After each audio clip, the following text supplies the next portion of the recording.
ख्वाजा आसिफ साहब ने एक बहुत बड़ा स्टेटमेंट दे दिया जिसने एक बहस छेड़ दी है पाकिस्तान में। एक बहुत जेनेरिकली उन्होंने बात की और कह दिया कि पाकिस्तान की आधे से ज़्यादा जो ब्यूरोक्रेसी है उनकी जायदादें उन्होंने बनाई हैं पुर्तगाल में। पब्लिक अकाउंट्स कमेटी में भी इसकी तफसीलात मांगी गई हैं, लेकिन क्या वजह है प्राइम मिनिस्टर ने अभी तक इस बात का नोटिस भी नहीं लिया और कोई कार्रवाई इनिशिएट नहीं की गई?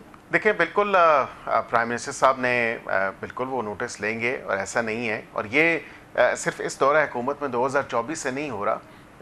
ऐसी आपको बिल्कुल मिसालें मिलती हैं, आई ओपनिंग मिसालें होती हैं कि पब्लिक सर्वेंट्स या ब्यूरोक्रेसी के लोग वाक़तन ऐसे एग्ज़ाम्पल्स हैं और बिल्कुल ये मौजूद हैं कि मुल्क से बाहर प्रॉपर्टीज़ हैं और बैंक अकाउंट्स हैं और ऐसी चीज़ें हैं और इस पर बिल्कुल एक बड़ी इंक्वायरी होनी चाहिए। मैं भी इसी की ही डिमांड करता हूँ।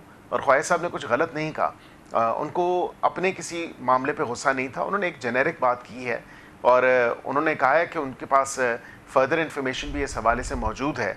तो मैं समझता हूँ कि अब क्योंकि पब्लिक अकाउंट्स कमेटी में तमाम तर मामला चला गया है और वहाँ पे देखा जाएगा।